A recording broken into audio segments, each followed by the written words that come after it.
The Butere Girls Echoes of War, a drama play. It's a drama that has caused chaos and mayhem in the country as the government of the day under the rule of President William Ruto tries to stop the play from being performed. But you know what? If they won't do it, then we have all the equipment to pass the message across. Now, allow me to review the script of the Echoes of War play and also give you a synopsis of what these girls were performing and what really triggered the state from censoring them, from making their voices heard and showcasing their talent. Now, through a different approach that we are going to bring to you, you will understand why the Echoes of War is a drama that the country, or let me say the ruling coalition, doesn't want to see the light of the day. According to the synopsis of the said drama play, it is set in an Islamic Middle Eastern country ruled by a sultan. It's recovering from war, but it's undergoing civil unrest. A young man named Mustafa is arrested during a demonstration, and his mom is trying to get him out of jail. Turns out, him and his father were just offering medical aid to protesters with the new technology that allows people to be treated from long distances, but his father got shot in the scuffle. The arresting officer has a grip with kids, like Mustafa's his daughter, Anifa, went to university but came back pregnant. Apparently, Mustafa is the culprit, but he doesn't know yet. Eventually, Mustafa's mom convinces him to let him go by invoking his good character and religious background. Word gets to the Sultan about this new invention and he summons Mustafa and rewards him greatly by telling him to live in his palace and other gifts. However, before this happens, a background check is done and the Sultan discovers that Mustafa was one of them main agitators of civil unrest against Israel. He is then scheduled to be executed on live TV. Meanwhile, Anifa, whose full name is Anifa Imani, but shortened to AI, is revealed to be some sort of techno genius with knowledge about almost everything, and her pregnancy is actually symbolic for the potential and hopes of the country. Anifa runs a control room where she monitors what happens in the country and is now leading the revolution against bad governance. She invites members of her generation to see how the control room works. Among those invited is Fatma, who then invites her boyfriend Xavier, but Xavier is the Sultan's son and heir to the throne. Back at the Sultan's, Mustafa is about to be executed but agrees to become a state witness and give information about the generation's activities in exchange for mercy. The climax of the play is when Anifa shows poor salary information of the police and the whole nation rises in a revolution. The Sultan leads his army to a police station that Anifa has led a generation to burning down, not before signing a declaration that should anything happen to him, Xavier will take up his throne. They fired the crowd. Xavier, who happened to be there, gets shot. The Sultan sees these and stops the shooting and starts mourning over his child. Mustafa, however, uses the technology to revive Xavier, and the Sultan is grateful. It then becomes more willing to hear out the grievances of the generation. After some deliberation, both sides agree to work together and use the technology for the good of the nation and better governance. Now, as we start, The drama play is written by Cleophas Okungu Malala, the former senator of Kakamega County, but played by the girls from Butere High School. I want just to read the pages and how the whole play plays out, so that you will understand the reason why this play had to be censored by the state. I want to read the character's biography or the description of the characters. Number one, Sultan, a tall, energetic man in his prime time. He possesses all quality of power and affluence. His, his qualification and elaborate movements paint him as an authoritative man in full control. Mama Anifa, the woman, the character of Mama Anifa, she is a religious woman, a woman stepped into religion. She demonstrates qualities of an overprotective mother, sundered by by the pain of her daughter's mistake. Police, the father to Anifa Imani, an overzealous security officer, he finds himself subconsciously conflicted between tradition and attributes of a child and the realities of a new generational daughter. Mustafa, the embodiment of a new generational innovator. He finds himself on the wrong side of the law and has to fight the stain of a revolutionary.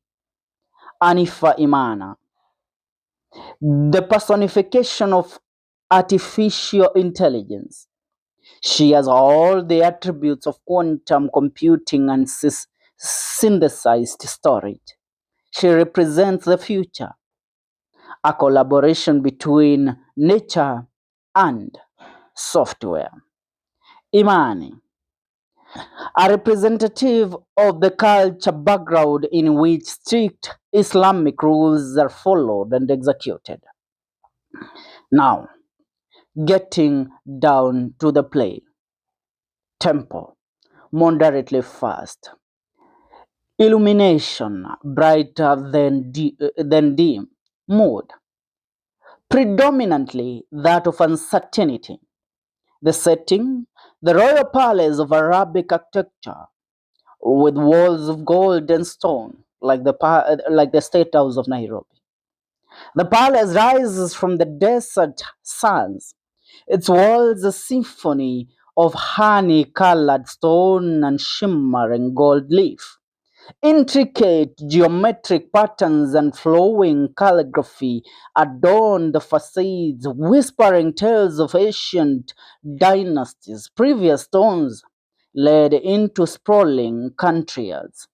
Inside the palace, richly woven carpets, silk uh, tapestries, uh, and glittering chandeliers. Walls are covered in intricate uh, mosaic and hard painted uh, frescoes, depicting scene of royal processions, epic battle, and mythical creatures. Now, moving forward, the, the, the play starts. Officer, emphatically, Mustafa. Mustafa answers, Officer, you requested a statement and a statement you shall have. Police, proceed, but remember this statement will be used by our prosecution team. Mustafa, my father and I were not part of the demonstrations. Police, making wild movements. State the truth, the young man. Continue. Mustafa, my father is a paramedic. That is the pure truth. Police, disseemingly. Those are your words, Mustafa. And I am for the student of information technology. Police, proceed. Mustafa, I developed an application called telemedicine. Police, inquisitively uh, moving closer to to the detainee. That is telemedicine? Mustafa, officer, it results an elaborate explanation. It results to an elaborate explanation. This is an application that enables doctors to diagnose and treat patients from miles away. Police, young man, did you say your father is a paramedic? Mustafa, mostly, sir. Most certainly, sir. Police, and you are a university student, right? Mustafa, right. Police, then tell me, what a paramedic and a student doing on the streets during a demonstration? Mustafa, emphatically, officer, I was testing my project. We helped many stranded patients. Police, interrupting, patient or demonstrators? Mustafa, all right, with resignation, demonstrators. Police, good, proceed. Mustafa, it was during these melee a stray bullet hit my father. Mustafa says, and then police answers, correction. Your stray father was hit by a bullet. The bullet was on its legitimate path with finality, right? Mustafa, right. Police, right. Mustafa, that is when I was arrested. Police, liar. Mustafa, committed no crime. I am innocent. And that is all I have to say. Full stop. Police, tears the statement into Shiran, scattering them on the floor in utter anger. This is trash, hogwash, balderdash, was mostly used by the President of the Republic of Kenya, President William Ruto. Those are my words. Mustafa, that is the truth. Nothing but the truth. Mother, what mistake has my son done? Police, Madam, community administrator. Your son is among the people destabilizing the tranquility of our nation. Mustafa, I am innocent. Mother, the Imam cannot attest. Mustafa is a disciplined child. Imam, the Imam can attest. Mustafa is a disciplined child. Imam, this young man helps me in teaching the children at the madrasa using the latest technology. Police, no, this is a hardcore criminal. Mother, officer, it pains me when I see my son in this state. Police, changing the mood to melancholy. I am also a parent of a daughter about his age. Mhm. Figuratively appearance of the mother and daughter to enhance character introduction. Mama Anifa. Anifa Imana is a name, and I am a mother. Police, breaking into a sorrow of redemption. A daughter I took to university so that she may help me in my old age. Unfortunately, someone has ruined the bright future of my daughter after 4 years of my sweat. She has come back home with a PhD in pregnancy. I am still looking for that baboon who caused all these havoc. Mother, officer, as the community administrator, I interact with them in my day-to-day duties, and I assure you that this current generation is very delicate. It must be handled with a lot of care. Police, finality. Young man, flap those gates. Go home.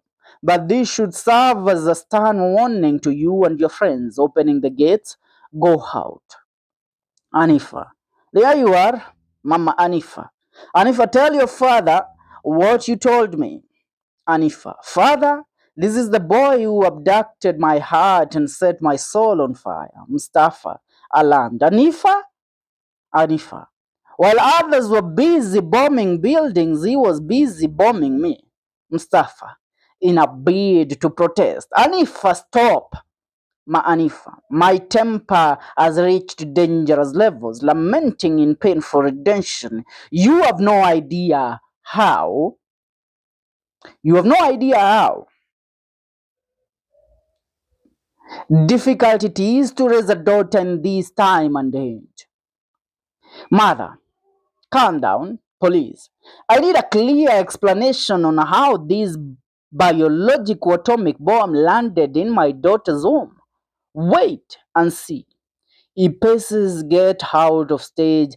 Primary and secondary backup sounds are necessary to heighten the tension and impression of an approaching helicopter. The characters are drawn into a Frisian panic combined. They well rearrange themselves in a bid to receive the unknown visitor. Fatma, chopper? Leila, helicopter? Fatma, no, it is called helicopter. I mean, Dwelawad, aeroplane, and who might that be? Jamal. This is military surveillance chopper. All Subhanallah. Fatma, they must be looking for us. Lena, this is too much. Dwella 1, we are tired of this intimidation. Dwella 2, we are tired of this war. Fatma, they are now provoking us. Jamal, let us run and hide in the control room. Dwella 2, Dwella 1, in the mosque. Let's go to the mosque. Remember, when some of our brothers and sisters were chased in the streets of Nairobi, where did they go to seek refuge? Al Jamia Mosque at All Saints Cathedral in Nairobi. Fatma says, no, in the control room. Jamal, run! Servant 2, making an absolute stage appearance. We are from the royal palace. Servant 1, servants of the Royal Highness, ruler of the Velvet Emirates. Servant 2, His Royal Highness the Sultan. Servant 1, Madam Community Administrator. Who is Mustafa Hall? Who is Mustafa Ali? Mustafa, I thought the war is over and the rebuilding of the country has just begun. Servant 2, our instructions are simple. We are here to pick and deliver Mustafa Ali to His Majesty the Sultan. The characters are in a pensive mood and panic mode regards the scene. Mother, as the community administrator, I have not received any official notice regarding this. Servant 1, we ask again, who is Mustafa Ali? Anifa, of course, a terrorist. Mama Anifa, what has he done this time? He, he, has he bombed somebody's daughter again? Anifa, or planted a landmine in someone's fertile land again? Mustafa, Anifa, this is not a child's play. Anifa, but this is your child. Mustafa, enough of this nonsense. That's what Mustafa says. Now, we continue. Mama Mustafa, my son Mustafa, control your anger. Both good. Servant 2, so you are the Mustafa? Mustafa, mother, I am now scared. Both scared. Why? Sir, do you have any documentation proving why my son is being taken? Servants, no. Mama Mustafa, then is he under arrest? Servants, no. Mustafa, so what is this? Anifa, and aside as she seeks to address an imaginary crowd, an imaginary audience. Abduction. Servant 1, what did you just say? Anifa, abomination. Mustafa, Anifa. Servant 2, Mustafa, you are required to choose 2 people to accompany you to the royal palace. Mustafa, all right, I choose my mother. Both, yes. Anifa, and your bomb. Mustafa, Anifa. Servant 2, resolutely, your mother and Anifa. We continue. Servant 1, quick, the engine is already on, roaring like the lion of the desert. Let us proceed this way. Mama Anifa, you are not going anywhere. Come this way. You cannot jump from the frying pan to a blazing fire. The following shall have a complete transformation of a new scene. Transition to the palace is smooth and swift. Primary and secondary backup sounds may be necessary to heighten the mood. Backdrops may flap to shift the scenery to that of a royal palace. Servant 1, behold the royal palace of the Velvet Emirates. Sultan, exuding a lot of royal power and impression of well-cultured sophistication, he walks towards the invited guest. I am the ruler of the Velvet Emirates, and you are my honored guest. Mustafa, thank you, Your Royal Highness. Mama Mustafa, Your Highness, I am Mustafa's mother, Sultan. I am aware of who you are. Mama Mustafa, inquisitively. For what purpose does my son hold this royal invitation, Sultan? Your son was among 700 university students who presented their proposals on critical innovation. Mustafa, yes, Your Highness.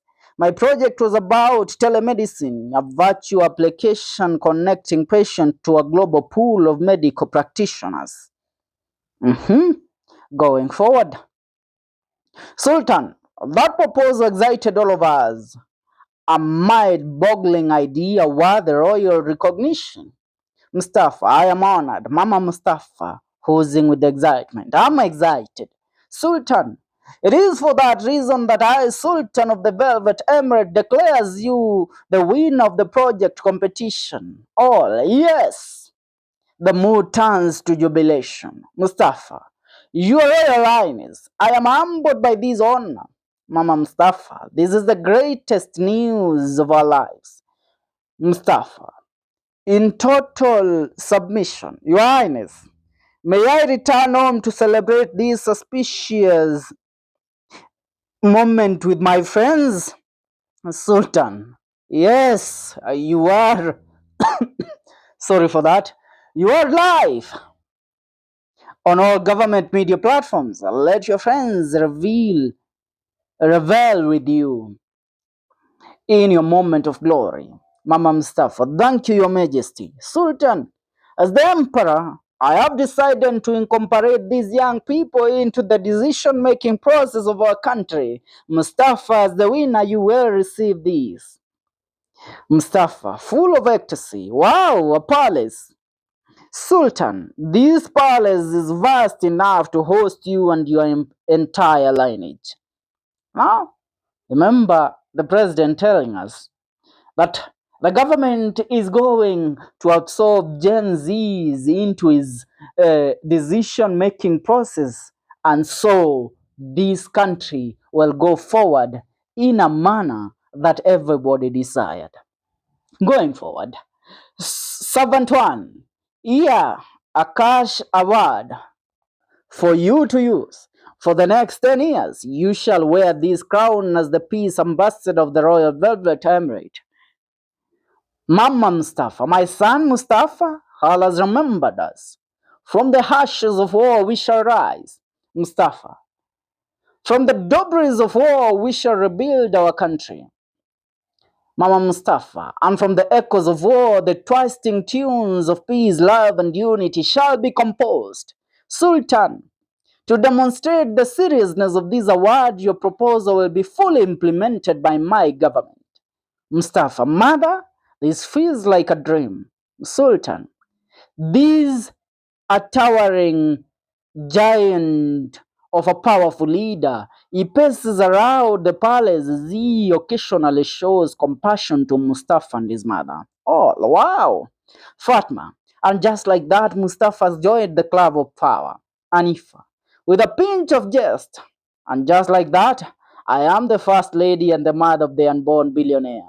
All the jubilation. Whoa, Sultan, and to the general public, this kind of gesture should not be misinterpreted as a show of weakness. May I remind you, all those who felt hatred, spite, and division amongst the people of this nation shall, and shall, I repeat, be hunted down, arrested, and dealt with. No stone shall be left unturned. Every nook and cranny shall be searched. All your hiding places shall be turned upside down. We shall find you. 7-2. Your Royal Highness, it is time for Salah Hazor. 7-1. Our midday prayer. At the Rambo village, Mustafa's generation of friends are gathered around live streaming on a social media platform, watching the grandeur reception of Mustafa into royal affluence. Mama Hanifa, Imam, it is good you are here. I am not convinced that my daughter should be married in this unholy family. Police, over my dead body. Mama Hanifa, this will not happen under my watch. Imam, Mama Hanifa, I agree. Nikah is a very integral stage in someone's religious life. However, this generation must be guided. Nikah is marriage, if you didn't know.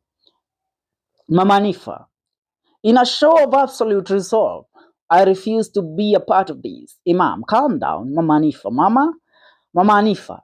Hanifa, let us go home. We must detonate that bomb ticking inside you. Hanifa, speaking in a teenage slang and coded speech, work that is enjoyed only amongst the generation of friends. What the F?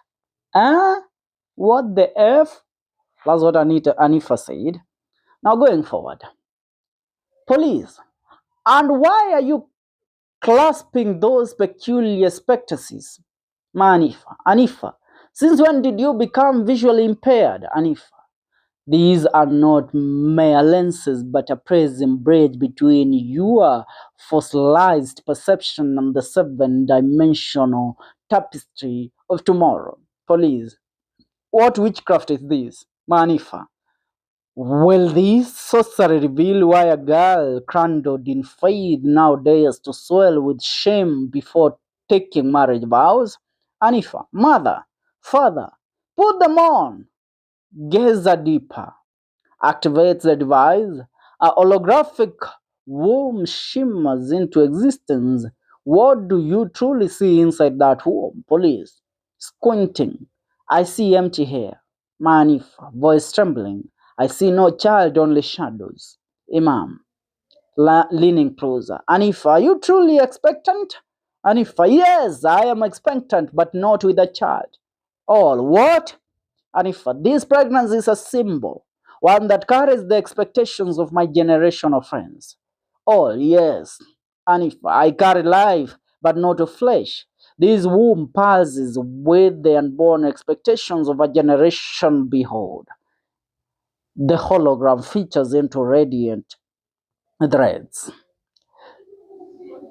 Now, my people, I think for the past part of the said script, I will come to an end of these, but we shall continue. Let me see the reception of the first of this first episode of it all, so that we will come to conclude the reading of this script later.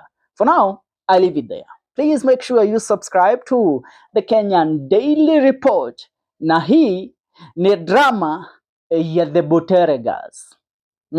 This is the drama that has forced all high school students to cancel their performances in support of Butere girls who were prevented from performing this. Achia maoni kwenye comment section, tuungane katika video zetu zijazo.